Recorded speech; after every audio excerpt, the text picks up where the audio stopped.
All right, welcome everyone. This is an updated 2025 video on how to add shipping.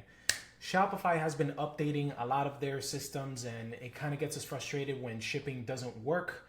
And in this particular scenario, we're going to add shipping to a specific country. In this case, it's going to be in Canada.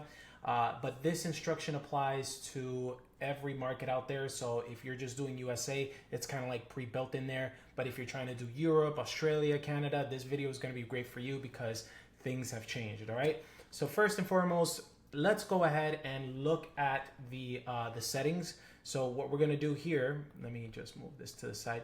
First instructions that you're going to do is you're going to go to the lower left-hand corner where it says settings. All right, on settings, once you're here, go to where it says markets. That's the first place that we're gonna go. All right, it was easier last time. Now they make it more difficult. So that's what this video is about. Once you're going into markets, you'll notice that by default, we already have the United States and we have some of Europe. Okay, we already did this for Europe. Now we're gonna do this for Canada, right? So the first step that you need to do is you need to make sure that the market is located for the destination that you want to add. So if this is all blank, make sure you do one for the United States, make sure you do for whatever, right? We're gonna do Europe. Let's go ahead and add a market.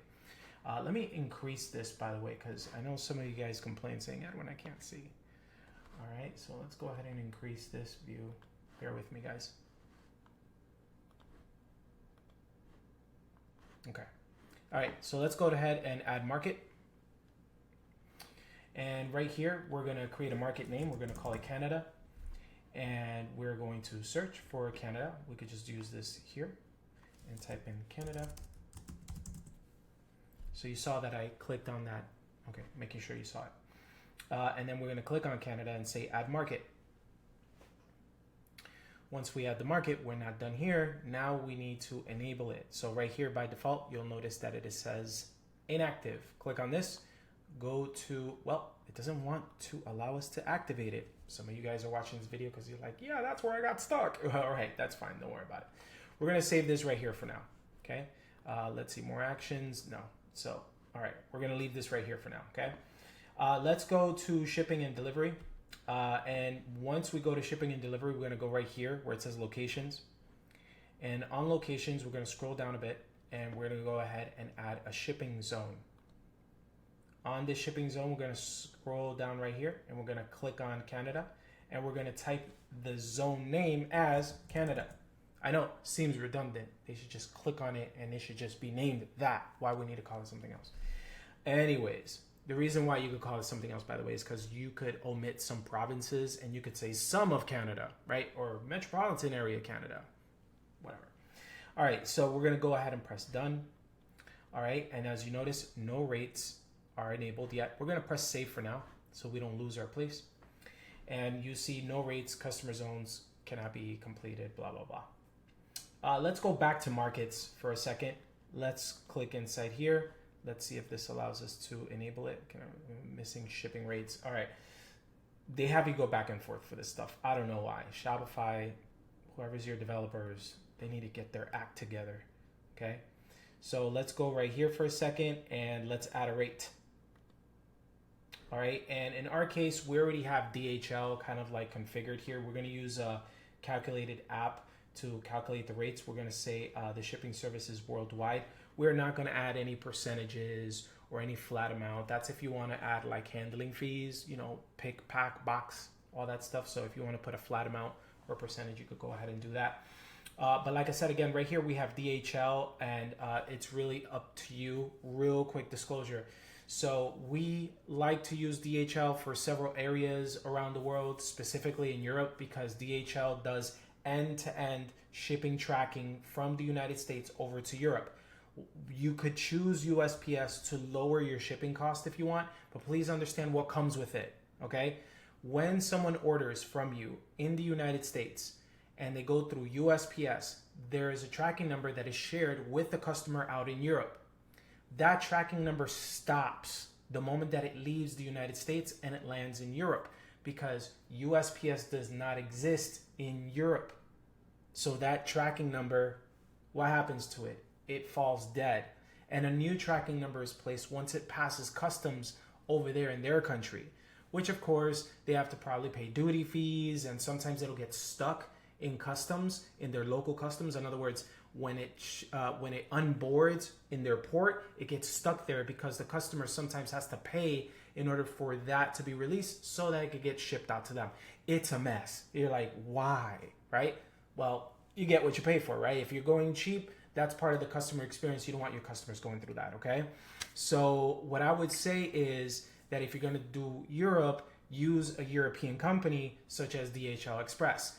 The tracking number is started from the United States and it goes all the way, and even sometimes even pays for those duty fees, right?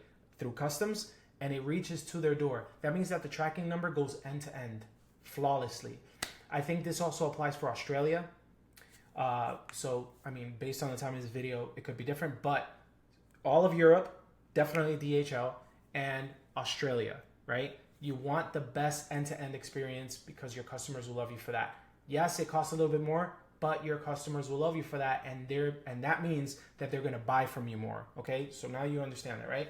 We're gonna keep this at this here. UPS, if you're doing like, let's say gaming chairs, right? Gaming chairs, because it weighs a lot. And so UPS becomes cheaper the more it weighs, right? So if a box weighs like 50 pounds, USPS is going to be very expensive. DHL might be expensive too, right? This is where UPS comes in. UPS, the more it weighs, based on the pound, it costs less to ship it out to your customers. That's just so you know. And then FedEx is just nice. It's more for security, right? So if you're doing like electronics or something and you want that added protection and all that stuff, FedEx is very good for that. We're going to go right here to where it says DHL Express, and we're going to say done, right? And so you'll notice right here, there's something. We're going to press save for now, but you can see where it says customers in Canada won't be able to check out because all of your regions or whatever are inactive in market. They're having us go back and forth. Like, this is so, I share your frustration, right? I'm here to help you. But all I ask is for that subscribe and let me know down in the comments if you enjoy this type of training. We're going to go back into the markets, and we're going to go right here where it says Canada. And right now it's going to ask us to activate it. Why couldn't we activate that before? I don't get it. We're going to go right there where it says activate and press save.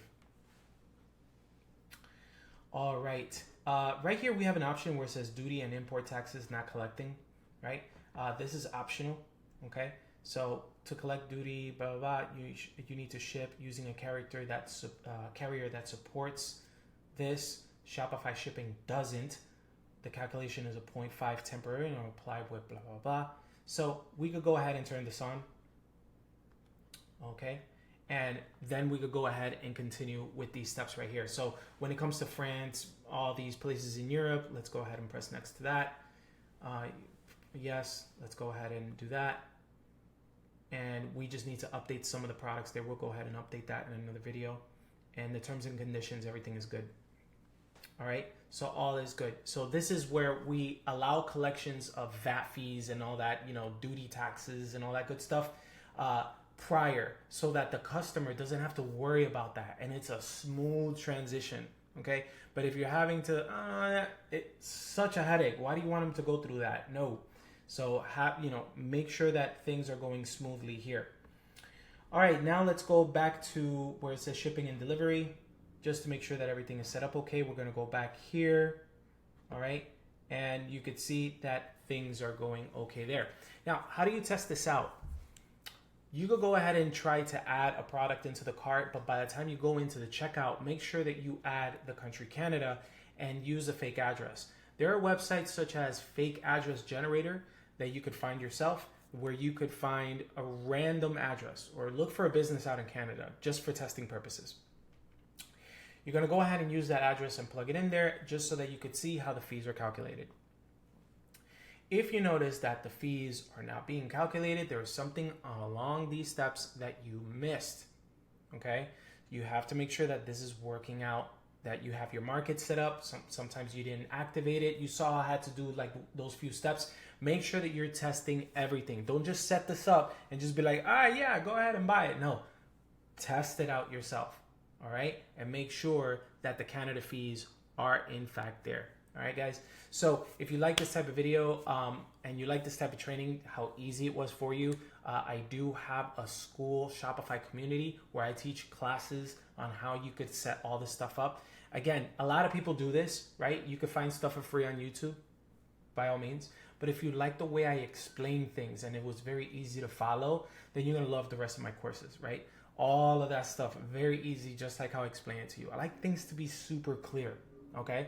So I'll leave a link down below so that you guys could go ahead and sign up for that. It's a very good community. You have access to me directly. I answer all questions there. On the comments, I'll be like, but in the community, I go in on the store and I explain how we could solve your business problems, rather it has to do with the store setup or marketing or Edwin, I can't get sales and all this stuff. We talk about it all over there. All right.